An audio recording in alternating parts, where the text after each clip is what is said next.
حضرت عبداللہ بن عباس رضی اللہ عنہ فرماتے ہیں کہ ایک مرتبہ حضرت عیسیٰ علیہ السلام کے حواریوں نے آپ سے عرض کی، اگر آپ کسی ایسے شخص کو زندہ کر دیں جس نے نوح علیہ السلام کی کشتی کا مشاہدہ کیا ہو تو ہم اس سے اس کی تفصیل سنیں۔ حضرت عیسیٰ علیہ السلام نے انہیں اکٹھا کر کے ایک مٹی کی تودے پر لے گئے، وہاں سے مٹی کے ایک مش بھر کر ارشاد فرمایا، لوگو یہ جانتے ہو کہ یہ مٹی کس کی ہے؟ حواریوں نے عرض کی، اللہ اور اس کے رسول زیادہ بہتر جانتے ہیں۔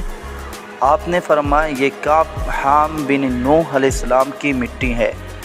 آپ نے مٹی کی تودے پر اپنا عصا مارا اور حکم دیا، قم باذن اللہ، کہ اللہ کے حکم سے کھڑے ہو جاؤ۔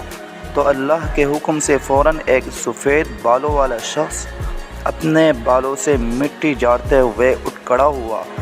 حضرت عیسیٰ علیہ السلام نے اس بوڑھے شخص سے پوچھا، کیا تو اس بڑھاپے کی حالت میں مرا تھا؟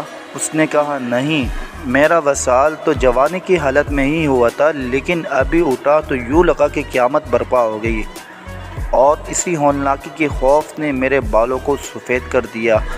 حضرت عیسیٰ علیہ السلام نے فرمایا، ہمیں نوح علیہ السلام کے کشتی کے بارے میں تفصیلات بتاؤ۔ اس نے کہا کہ حضرت نوح علیہ السلام کی کشتی 1200 گز لمبی اور 600 گز چوڑی تھی۔ کشتی کے 3 حصے تھے، بالائی حصے پر پرندے، درمیانی حصے میں انسان اور نچلے حصے میں وحشی جانور اور دیگر جانور تھے۔ جب نچلے حصے میں جانوروں کے گوبر اور لید کافی حد تک جمع ہو گئے تو حضرت نوح علیہ السلام کو وحی الہی کے ذریعے حکم ہوا کہ ہاتھی کی دم پکڑ کر جھنجھوڑو۔ آپ نے دم جھنجھوڑی تو وہاں سے خنزیر گر پڑے۔ خنزیر گرتے ہی غلاظت کی طرف لپکے۔ پھر جب چوہوں نے کشتی کی تختوں کو کاٹنا شروع کر دیا تو حکم ہوا کہ شیر کی آنکھ کے درمیان مارو۔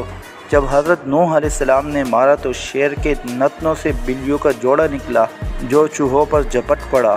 آپ نے مزید پوچھا کہ بتاؤ، حضرت نوح علیہ السلام کو کیسے پتہ چلا کہ سارے شہر غرق ہو چکے ہیں؟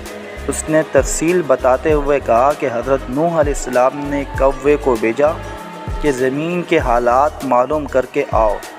کوے نے جو ہی زمین پر مردار دیکھے تو ان کو نوچنے کے لیے ٹوٹ پڑا، تو حضرت نوح علیہ السلام نے اس کے لیے خوف کی بد دعا کی، اس لیے وہ گھروں سے مانوس نہیں ہوتا۔ پھر کبوتر کو بھیجا، وہ اپنی چونچ میں زیتون کا پتا اور اپنے پاؤں کو مٹی سے آلودہ کر کے واپس پلٹا، تو حضرت نوح علیہ السلام نے اندازہ لگا دیا کہ شہر طوفان الہی سے غرق ہو چکے ہیں۔ آپ نے کبوتر کے گلے میں سب شاخوں کا ہار ڈالا اور اس کے لیے انس و امن کی دعا کی، اس وجہ سے کبوتر انسانوں سے مانوس ہو گیا۔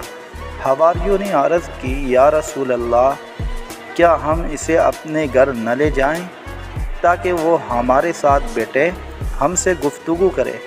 آپ نے فرمایا، ایسا ممکن نہیں ہے، کیونکہ اس کا رزق دنیا سے ختم ہو چکا ہے۔